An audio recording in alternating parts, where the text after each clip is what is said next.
Time था 14 अगस्त 2024 का, जब सुबह के समय बिहार के मुजफ्फरपुर में सहजानंद कॉलोनी के लोग सुबह सुबह उठते हैं और उठकर जब वह लोग अपने घरों से बाहर निकलते हैं तो उन्होंने देखा कि यहीं पर पास में ही एक अज्ञात बोरी पड़ी हुई है। लोग धीरे धीरे कर उस बोरी के पास इकट्ठा होने लगते हैं, लेकिन किसी की भी हिम्मत इतनी नहीं बन पाई कि वह लोग उस बोरी का जो बंधा हुआ मुंह है उसे खोल सकें और यह चीज देख सकें कि आखिरकार इसके अंदर क्या है, क्योंकि इस बोरी से नीचे से इस टाइम काफी सारा खून निकलकर बाहर आ चुका था।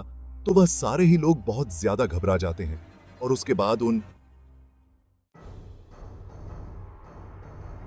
लोगों ने पुलिस वालों के पास कॉल किया। कुछ ही देर बाद पुलिस यहां पर आ पहुंचती है और पुलिस ऑफिसर्स ने इस बोरी को खोल दिया। और जैसे ही पुलिस ऑफिसर्स ने इस बोरे को खोला तो उन्होंने पाया कि इसके अंदर तो एक करीबन 20 से 25 साल के लड़के की डेड बॉडी मौजूद है, जिसे कि बहुत ज्यादा भयंकर तरीके से इसके लो के द्वारा मारा गया है। इसका गला काट दिया गया है। इसके अलावा जो इसके पेट में है वहां पर काफी ज्यादा तेज धारदार हथियार से इसके ऊपर हमला किया गया है। और वो हमले इतने ज्यादा तेज थे, इतनी ज्यादा मात्रा में वो किए गए थे कि इसका जो पेट था वो करीबन पूरे तरीके से कट चुका था।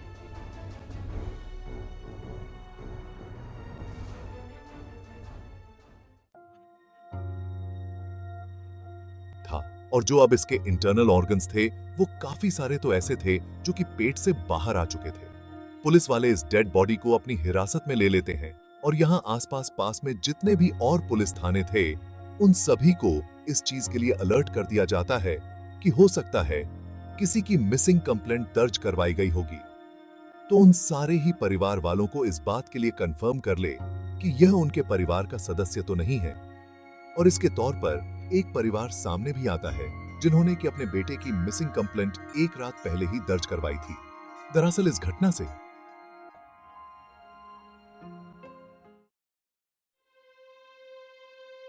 जस्ट एक रात पहले ही गांव सनसना का जयप्रकाश अपने घर से चला गया था। इसके परिवार वालों का यह कहना है कि जनाब, वह बाजार जाने के लिए हमें बोलकर गया था और वह करीबन 8 से 8:30 बजे गया होगा।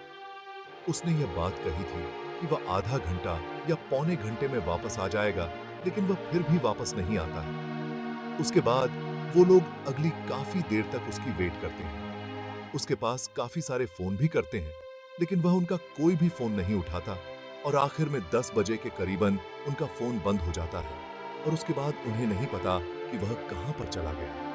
वह लोग बहुत ज्यादा परेशान हो रहे थे। और अब तो जो उसके बारे में खबर आई है उसके बारे में पुलिस वाले काफी अच्छे से जानते थे। वो उसके परिवार वाले इस टाइम जाकर उसे अच्छे से चेक कर चुके थे और यह बात कंफर्म हो चुकी थी कि जो वो डेड बॉडी बोरे में मिली थी वो किसी और की नहीं, जबकि 23 साल के जयप्रकाश की ही थी। और उसके परिवार वालों से ही वो लोग पूछताछ करने लगते हैं और इसी सारी पूछताछ में पुलिस वालों को यह सारी बातें पता चली थी। इसके अलावा पुलिस वाले और भी काफी सारे तरीकों से इनके परिवार वालों से ही पूछताछ करने लगते हैं, क्योंकि अभी तक पुलिस वालों को इस बारे में नहीं पता था कि इसका इस तरीके का हाल आखिरकार किसने किया होगा।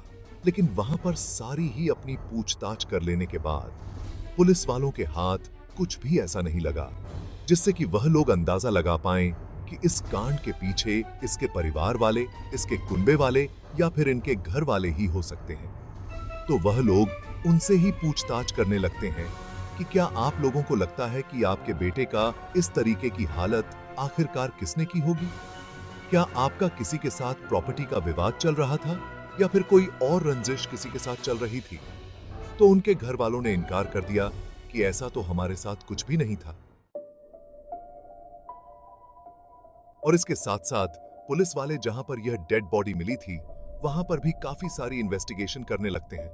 वहां के आसपास के घर वालों से पुलिस ऑफिसर्स जाकर पूछताछ करते हैं कि क्या आप लोगों ने रात के टाइम कुछ देखा था? लेकिन कोई भी व्यक्ति ऐसा मौजूद नहीं था जिसने कि यह कांड होते हुए देखा हो।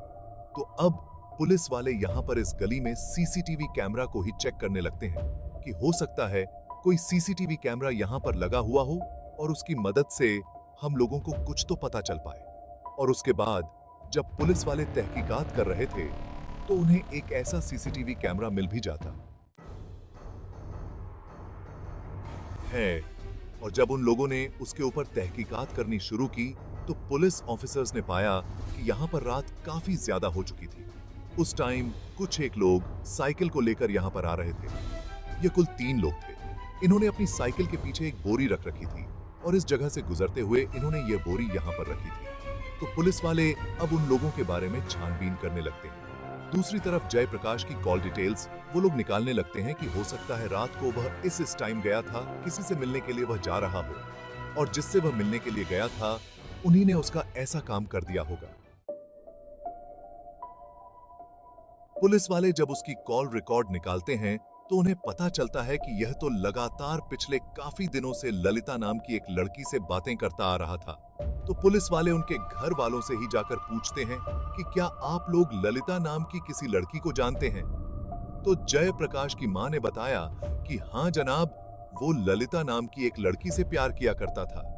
वो हमारी रिश्तेदारी में थी, कहीं पर यह मिले थे और उसके बाद ये एक दूसरे के बहुत ज्यादा नजदीक आ गए थे और उसका बेटा लगातार एक यही बात बोल रहा था कि वो उसी से शादी करना चाहता है, लेकिन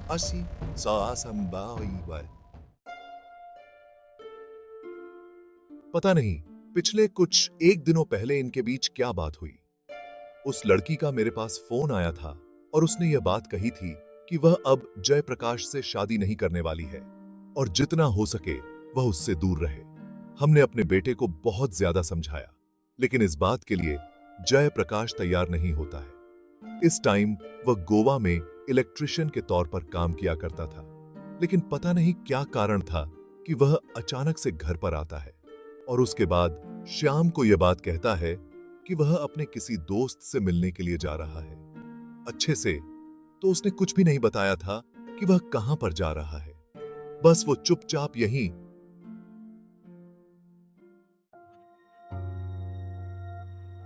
बात बोलकर चला जाता है कि वो करीबन घंटे आधे घंटे में वापस आ जाएगा।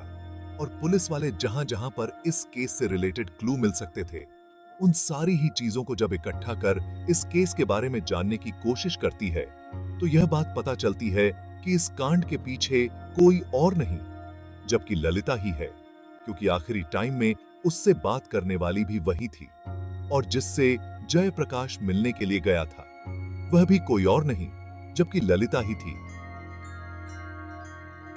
ललिता ही थी। आखिरी टाइम में उसी की उसके साथ बातें हुई थी और उसके बाद एक ऐसी कहानी सामने आती है जिसे कि सुनकर जयप्रकाश के घर वालों के साथ साथ उनके ही है, पड़ोसियों तक का दिल दहल गया कि आखिरकार यहां पर यह सब हुआ क्या। दरअसल यह सारी ही शुरुआत तब हुई जब जयप्रकाश अपने मामा की लड़की के घर पर गया हुआ था और ललिता कोई और नहीं जबकि उसके मां की लड़की की ननंद थी। तो उसकी वहां पर उससे मुलाकात होती है, आपस में ये लोग बातें करते हैं और उसके बाद ये एक दूसरे के बहुत ज्यादा नजदीक आ जाते हैं और जैसे जैसे टाइम बीतता है तो लगातार ये आपस में एक दूसरे के साथ मुलाकातें करने लगते हैं और इनका प्यार और ज्यादा गहरा हो जाता है। लेकिन उसके बाद ललिता को उसके घर वाले पटना भेज देते हैं ताकि वह वहां पर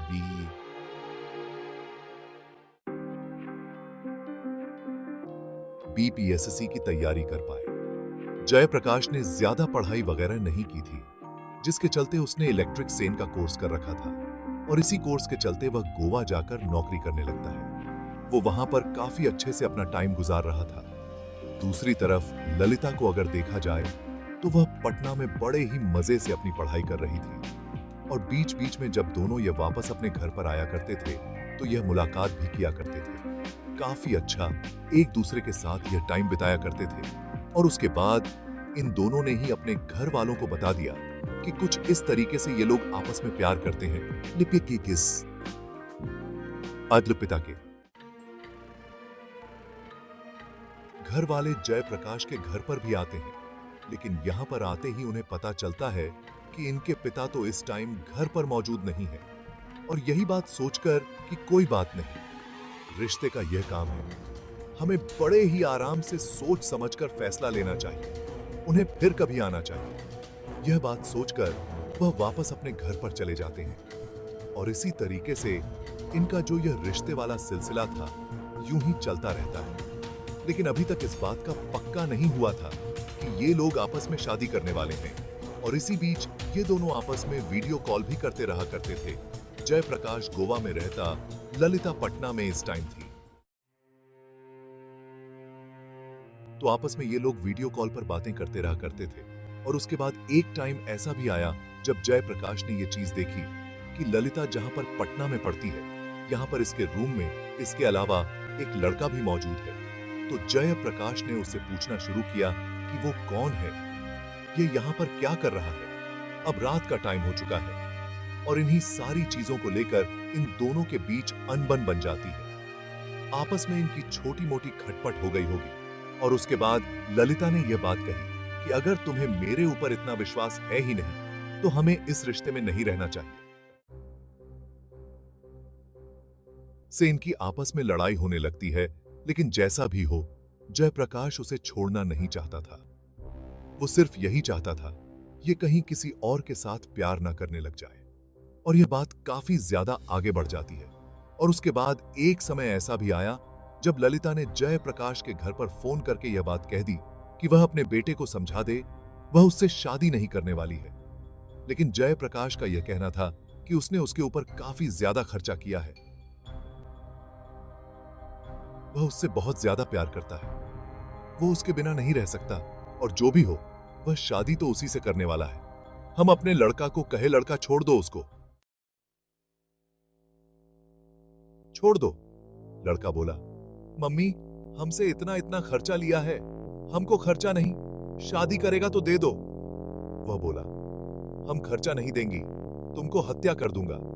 लेकिन इन सारी ही चीजों के लिए जब ललिता ने साफ इनकार कर दिया तो एक समय ऐसा भी आया जब जयप्रकाश ने ललिता के भाई के पास और उसके बहनोई के पास उन दोनों की प्राइवेट वीडियो शेयर करना शुरू कर दिया। वह लगातार उनकी प्राइवेट फोटो और वीडियो उनके पास भेज रहा था ताकि यह बात डिटेल से वह बता पाए कि वह एक दूसरे के कितने ज्यादा नजदीक हैं, कितना ज्यादा वह एक दूसरे से प्यार करते हैं और वह उसके बिना नहीं रह सकता। तो ये सारी ही चीजें जैसे ही ललिता के भाई ने देखा तो उसे बहुत ज्यादा गुस्सा आया। दूसरी तरफ उसके रिश्तेदार भी यह बात पूछ रहे थे कि तुम्हारी बेटी की इस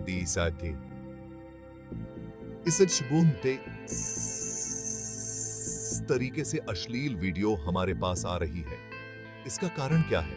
पता नहीं, किसी अननोन नंबर से यह आ रही है और यह बंदा आखिरकार है कौन, रिलेशनशिप में पहले से था, हम लोग को पता नहीं था। लेकिन जब शादी का बात चला तो ये हम लोग को पता चला था कि घर पे कि हाँ इसका शादी का बात चल रहा है। मुझे सुनने में आया कि यह विवाद जो स्टार्टिंग हुआ है ये पटना में लड़की रहती थी।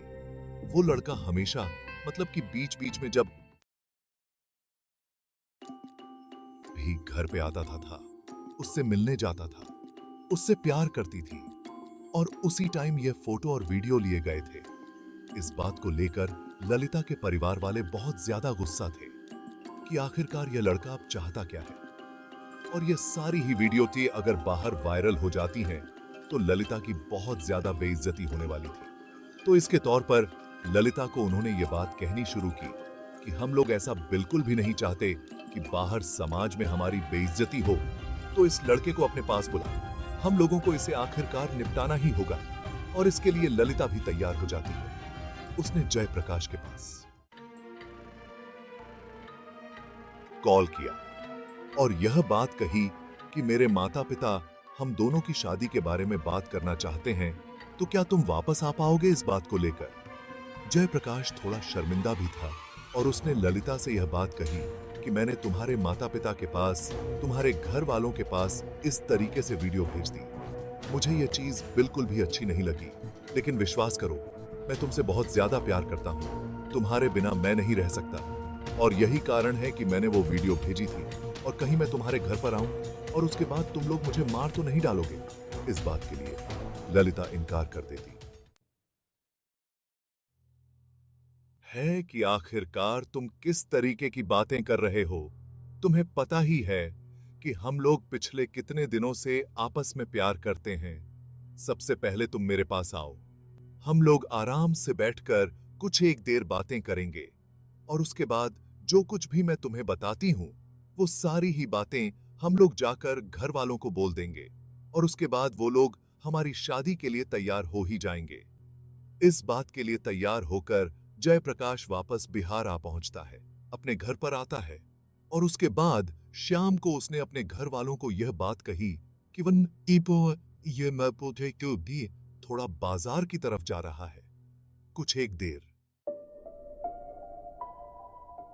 बाद ही वह वापस आ जाएगा और उसके बाद वे की डगी ये वह ललिता के घर वालों के पास जा पहुंचता है, जहां पर कि इस टाइम ललिता ने उसे बुलाया था। ललिता ने उसे अपने मामा के लड़के के घर पर बुलाया था, जहां पर कि वह कमरा लेकर इस टाइम रह रहा था। और वहां पर जाने के बाद जयप्रकाश ने देखा कि यहाँ पर कुल 5 लोग उसका इंतजार कर रहे हैं।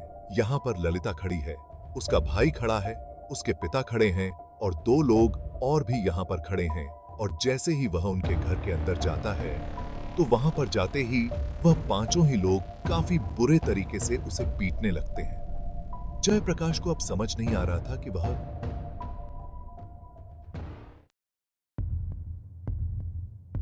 अपने आप को किस तरीके से बचा।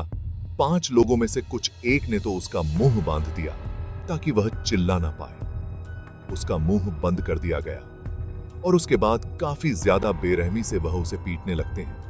उसके बाद उन्होंने हथियारों का भी पहले से ही प्रबंध कर रखा था। उसके पेट में काफी सारे वो लोग वार करते हैं और आखिर में उसकी गर्दन को काट देते हैं। उन लोगों ने एक बोरी का भी वहां पर जुगाड़ कर रखा था। उस बोरी में उसके बॉडी को डालते हैं। इस टाइम उसके शरीर के बहुत सारे हिस्से जो कि इंटरनल ऑर्गन थे वह बाहर आ चुके थे, लेकिन जैसे तैसे कर उस पूरे को ही समेटकर वो